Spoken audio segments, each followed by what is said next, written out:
皆さんこんにちは、かつさです。今回は私のデスク周りをご紹介していきたいと思います。以前にもデスクツアー動画を上げているんですけど、その時からかなり変わっている部分があるので、改めてご紹介していきます。それではどうぞ。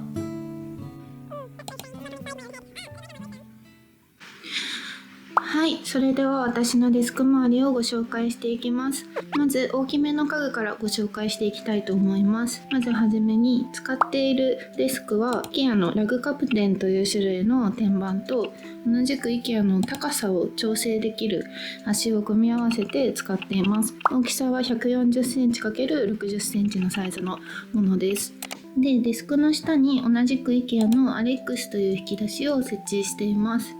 この引き出しなんですけど、ちょっと1個問題があって、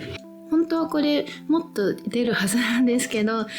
途中で止まっちゃってここまでしか出ないようになっちゃって、他の段もなんか出具合が違うんですよね、それぞれ。これはもうここまでしか出ないしみたいな。でもなんか IKEA の店舗に置いてあるアレックスの引き出しはスルスル出てきてたので、もう私の組み立てが悪いのかもしれないんですけど、ちょっと要注意かもしれないです。で、この机と引き出しの間にちょっとだけ隙間があるので、私はここにいつも PC を入れてクラムシェルモードでモニターに画面を表示して作業しています。はい、続いて椅子はスカイエのゲーミングチェアを変わらず使っています。これ2万円切るくらいの値段なんですけど、すごいふかふかだし、フットレストもついているので、すごく快適に作業ができてます。で、最近ここにミッフィーのクッションが増えました。これアリエクで買ったので、ちょっともしかしたら偽物かもしれないっていう疑惑があるんですけど。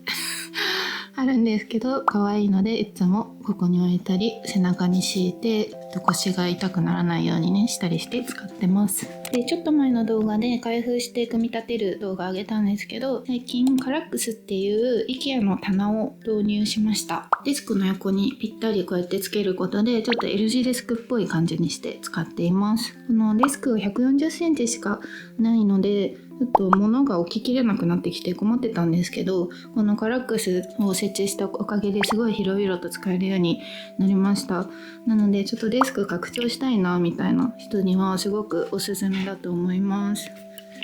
おすすめです。はい。ね。で、最近デスクの上にこのモニタースタンドを追加しました。既製品だとあんまり自分の好みに合ったサイズが見つからなかったので、もう自分で作っちゃえっていうことで棚板を買って自分で作成しました。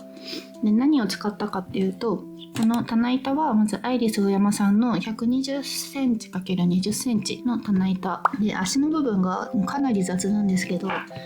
のね、無印良品で売ってるアクリルの小物入れ、これ200円くらいです。これを棚板の下に置いて耐震マットでくっつけてますだからちょっと重心とか来たらやばいかもしれないんですけど、まあでも私モニタースタンドの上に直置きしてなくて、モニターまで吊り下げてるのでそんなに重いものは乗せてないので、これでもまあ大丈夫かなって思ってます。はい、続いてガジェット類をご紹介していきます。まず PC は先ほどちょっとお見せしたんですけど、この MacBook Pro を使っています。CPU は M1 Pro チップで、メモリーが確か 16GB のものを使っています。でもこれでずっと動画編集もしてるし、仕事もしているっていう感じです。本当はね、ゲーミング PC 欲しいんですよ。私もここの右側とかに置いてキラキラさせたいんですけど、今のところまあスペック足りてるし、もうちょっと我慢しようかなって思ってます。そのうち提供とかしてもらえないかななんてちょっと期待したりしてるんですけど、メーカーさんお願いしますっていう感じです。で、モニターはこの中央のメインモニターが以前ピクシオさんからご提供いただいたモニターですね。27インチのものです。で、これ私の初めてのゲーミングモニターだったんですけど、やっぱゲーミングモニターってめちゃくちゃ綺麗ですね。隣に普通のゲーミング用じゃないモニターが並んでるから、こう比較できるのですごい綺麗っていうのが実感できてます。でこんな感じで背面もエッジももう全てホワイトで統一されてるので、もうすごく可愛いです。私みたいな白に取りつかれたみたいな女大歓喜でしたね。はいはい、続いてサブモニターとして使っているのがデルさんの27インチのモニターです。そしてサブモニターサブモニターとしてここに置いてるのが同じくデルさんの24インチのもので、このモニターとこっちのモニターは全く同じモデルになります。サイズが違うだけです。でここのねベゼルの部分が黒いのがすごい気になったので、こうやってマステでごまかしてます。これは先人の知恵ですね。はい、でいつか統一したいね。いつかピクシオさんの白いモニターに統一したいです。そんな夢があります。はい、はい、そして私はメインモニターとサブモニターに関してはイギーさんのモニターアームで設置しています。これが1万5000円くらいで買ったんですけど、スムーズだし見た目もシルバーと白で統一されててすごく洗練されているので、めちゃくちゃコスパいいんじゃないかなと個人的には思ってますが、ちょっと1個懸念点としてはこのモニターの隙間ですね。ここを調整できないんですよ。この27インチ縦と27インチ横で置く場合は多分もうこの隙間を許容するしかなくて、本当は私これぴったりくっつけたかったんですけどちょっと難しかったんですよね。で多分これがエルゴトロンとかもうちょっと高いモニターアームだったら可動域が広いのでもっと自由に多分調整できると思うんですけど、イギーさんのやつだとどうしてもこうなってしまいます。モニターの配置こだわりたいよっていう方はエルゴトロンさんのものをおすすめします。よく調べてからね購入した方がいいと思いますです。はい、そして私はこの MacBook の画面を3つのモニターに出力しているんですけど、これをどうやってやってるかについてちょっとご説明します。MacBook 自体にはケーブル2本しか挿してなくて、この1本がウェブカメラのケーブルとで残りのモニター3台分だったりとか、あとキーボードとかは全部このケーブル1本でつないでいます。でこれを可能にしてくれているのがこちらのベンキューさんのドッキングステーションです。これめちゃくちゃ優秀で、これ1台あれば最大モニター3台同時出力できるし、キーボードもつなげるし、マイクもつなげるしっていう感じで、もうめちゃくちゃ優秀ですね。でここに丸いボタンあるんですけど、これをポチって押すと私はこのメインモニターの画面がスイッチの画面に切り替わるようになってますっていう感じで、ちょっと高いんですけどプラスアルファデスクにあるとめちゃくちゃ便利かなっていうアイテムになります。こちらベンキューさんです。ありがとうございますベンキューさん。はい、続いてメインモニターの上に設置しているデバイスたちをご紹介します。まずこちらのモニターライトがベンキューさんのスクリーンバープロというもののホワイトのモデルになります。これがものすごく優秀で、多分モニターライトってモニターを見やすくするっていうのがメインの機能だと思うんですけど、私的にはもうこのデスクの上のものがめちゃくちゃ綺麗に見えるっていうことがすごい感動しました。これ開封した時にあれ今昼間だっけって思うくらい、本当太陽光と同じくらい明かりが綺麗なんですよね。そしてモニターライトの横に置いているのがロジクールさんのウェブカメラになります。これがもうめちゃくちゃコロンとしててピンクの色が可愛いんですよね。本当にちゃんと目隠しもついてるし、で画質的にはどうだろうな、もともとずっと MacBook に既存でついてるカメラ使ってて、それからこれに乗り換えたんですけど、 MacBook のカメラってめちゃくちゃ綺麗なんですよ。でそれから乗り換えても別に困ったりとかはしないくらいには綺麗です。はい、この子めちゃくちゃ可愛いです本当にですね。はい、続いてモニタースタンドの上に載っているガジェットたちをご紹介していきたいと思います。これが Amazon で購入した充電スタンドになるんですけど、ここにマグセーフで iPhone を取り付けられて、Apple Watch で AirPods だったりとかを置くことで充電ができるっていうものになります。そしてその横に置いてるのがリムームさんのリトゥプロかな、リトゥプロというスピーカーになります。これはもう皆さんいろんな Vlog の方が使っているのでご存知かと思うので走ります。はい。で、スイッチ。私はこのスイッチのカバーをシーインとかアリークかなで購入して白くしています。で、ぐるっと右に行って一番奥にちょっとこれめっちゃ使いづらいので配置変えたいんですけど、ここにあるのがオーディオミキサーです。これは iFine さんのオーディオミキサーになります。これも以前動画で開封してるのでぜひ見てください。これは割とお安めの入門者用のモデルだと思うんですけど、マイクとかスピーカーとかの音量調整をしたりとか、ボイスチェンジをしたり、ここのボタンでミュートしたりとかっていう、最低限の機能を備えたオーディオミキサーになってます。でこのオーディオミキサーにこちらマオノさんのマイクとマイクアーム、これをつないでいます。ちょくちょく動画でもこのマイクを使って音取ったりしてるんですけど、やっぱりダイナミックマイク音質がいいですね。で見た目も白くて可愛いので気に入って使ってます。私はこのデスクの一番左の部分にマイクアーム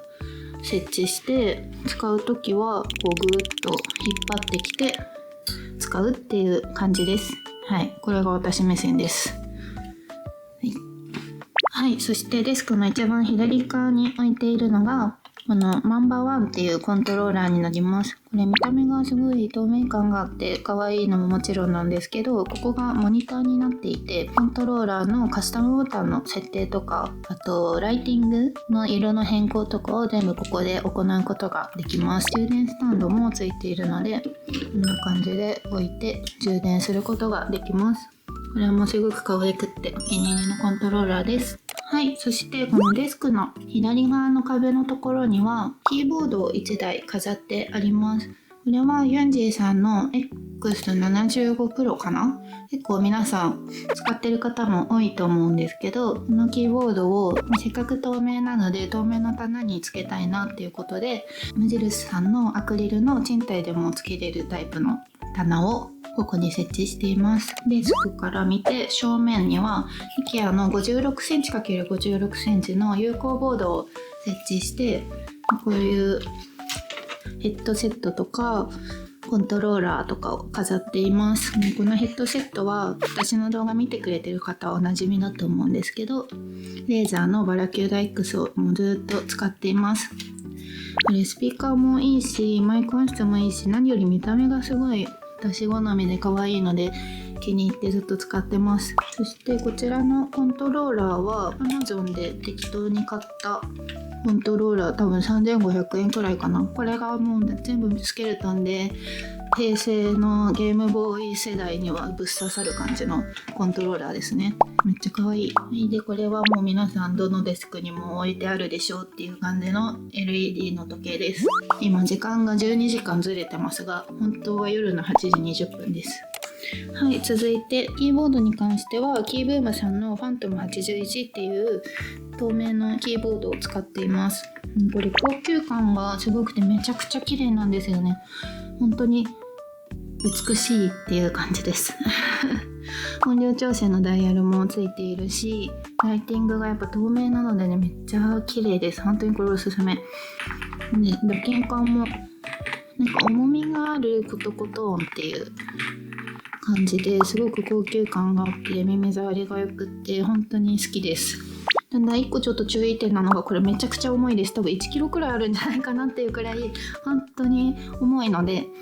持ち運びは基本無理って思っておいた方がいいです。家にずっと置いておく用のキーボードとして買う分にはすごくおすすめです。コイルケーブルを使ってるんですけど、 CT シャークさん、アタックシャークさんのコイルケーブルになります。でうち猫ちゃんがいるので、こういうね布っぽいケーブルってすごい強いんですよね。この刃に対して全然壊れないので、布っぽい素材のケーブルっていうのを重視して買いました。でここに自分でリボンをつけて可愛くしてます。そんな感じです。そしてマウスはもうずっとこれ使ってるんですけど、ルジクールさんのトラックボールのマウスを使っています。これはね本当に腕が疲れないです。トラックボールはずっとオフィスワークする人にはめちゃくちゃおすすめできるマウスですね。そしてゲームをする時にはちょっと前に開封動画上げたんですけど、キッズキャンのハイパーライトっていうゲーミングマウスを最近使っています。で、裏側見たら分かるんですけども、すごい空洞になっててめちゃくちゃ軽量です。確か 39g しかないんですよね、これ。だからもうブンブン触れます。ブンブンね。よいしょ。そんな感じですね。はい、そしてこのデスクの横の棚にもキーボードを2台飾っています。こちらがユンディさんのもので、こちらが AGM さんのオレンジのキーボードになります。どっちもちょっと春っぽくって可愛くって好きですね、すごく。で、私はこのスコスコ系のキーボードがやっぱり好きです。ちょっといつか青軸みたいなカチカチクリッキーなキーボードも欲しいなって思ってるんですけど、基本的にはスコスコ系のものを好んで使っています。はい、続いてここに立てて飾ってあるのがサイレックスさんかなの大判のマウスパッドになります。これ多分横幅が48センチとかかな、あるすごく大きいものになります。で、これ渦巻き柄のピンクの柄でデスクに合わせるの難しいんじゃないかなって思われると思うんですけど、意外とねすごい可愛いんですよ。デスクに置くとこんな感じで、なんかピンクデスク作ってる方にはすごくおすすめです。はい、続いてデスクの上に飾っている小物類を簡単にご紹介していきたいと思います。まず右側からいきます。ポーチみたいな三角の形のものがティッシュケースですね。これがマットな質感ですごくコンパクトに使えるのでめちゃくちゃ気に入っています。そしてこちらがミッフィーの形の加熱式のディフューザーですね。これもめちゃくちゃ可愛くってすごく気に入って愛用しています。これライトもついていて電球色のちっちゃい LED ライトがつくのでめちゃくちゃ可愛いです。そしてここにスナイデルホームのアロマミスト、お部屋の匂いをシュッシュっていい匂いにするやつとか、あとてるてるの可愛いリップとか、そういう可愛い小物をちょっとここでね飾っています。そしてちょっとポコポコしたデザインのシーンで購入した照明になります。もともとこれリボンとかはついてないシンプルなデザインなんですけど、自分でリボン貼り付けました。そしてこちらがブックスタンドになります。ここに iPad を置いておいたりとか、お気に入りの本飾ったりとか、手帳を飾ったりとかしています。そしてこちらのシーンで購入したマグカップにヘアクリップだったりとか、こういうコロコロ可愛いものを立てて置いています。でぐーっと左に行きまして、こちらもリボンの形のマグカップを小物入れとして使っています。ネイルオイルとか入れてますね。最近ねこういうリボンのデザインのものがすごく好きで気に入ってます。はい、一番左側に飾っているものをご紹介します。こちらがまずキャンドルウォーマーになります。このキャンドルは IKEA で購入したものです。これがうち猫ちゃんがいるのであんまり強めの香りのものとか、あと火を使ったりすると危ないので使えないんですけど、このキャンドルウォーマーで温める形だともうほんとほんのり香る感じなので、猫ちゃんにもあんまり毒にならないかなと思ってこれを使っています。そして左側の壁には私ブリーチがすごい好きなので、ブリーチのEX 展っていう展覧会に行った時に買った原画を飾っています。かっこいい。はい、ブリーチ好きな人いますかね。もうめっちゃ好きなんですよ。私ブリーチ5周はしてますね。5周は。はい、そしてデスクの正面の壁に私のアカウント名のネオンライトを飾っています。これねめちゃくちゃ明るくって飾る場所間違えるとねめっちゃ目がやられますねっていうネオンライトです。100均で買ったフックがついてるピンみたいなやつを壁に刺して、そこに立てかける形で飾っています。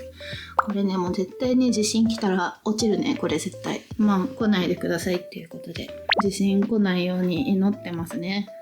そしてこのデスクの横に置いてる棚にこんな感じでねダウンライトをつけています。これがあるともう一気に飾ってるものがおしゃれに見えるのでめちゃくちゃ買ってよかったなって思ってます。これが Amazon とかで6個セットで売ってるんですけど、こんな感じでねケーブルを棚の側面に這わせる形でつけています。はい、そしてこちらにクランプ式のドリンクホルダーを置いています。で、私だいたいいつも仕事するときコーヒーと水をどっちも飲んだりとかするので、水だかコーヒーだかここに置いて、もう片方はデスクの上にこういうコースターとか使って置いてっていう感じで作業してます。はい、そしてちょっとデスクの下の部分、配線の部分もちょっとだけ見せちゃうよっていうことで、はい、下に潜りましょう。大荒れって感じなんですけど、ギリギリこの地面にはついてない感じですね。これは私の限界値です。これが配線整理のクランプ式のケーブルホルダーにもう全てを詰め込んでます。ここ全てを。猫にかじられないようにね、猫ちゃんも危ないので感電したりとか怖いので、できるだけ猫の目に入りづらいように工夫して入れてます。そしてちょっとお気に入りポイントなんですけど、手元の部分に面ファスナーで電源タップをここに貼り付けています。この辺も全部間接照明のライトなんですけど、間接照明手元で操作できるようにしたらすごく便利になったので、これもおすすめです。これ普通に両面テープかなんかでつけてます。みんな配線どうしてますか？おすすめの商品とかあったら逆に教えてほしいな。はい、そして最後になるんですけど、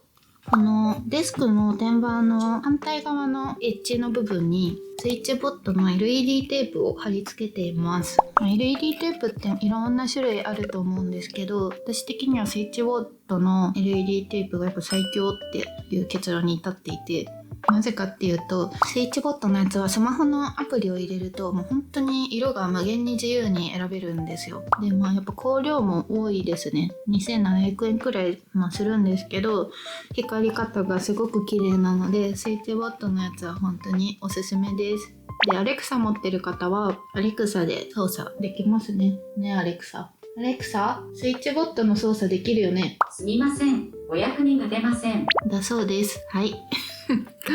はい、ということで今回は私のデスク周りをご紹介しました。もし気になったアイテムがあった方は概要欄からチェックしてみてください。それではまたね、バイバイ。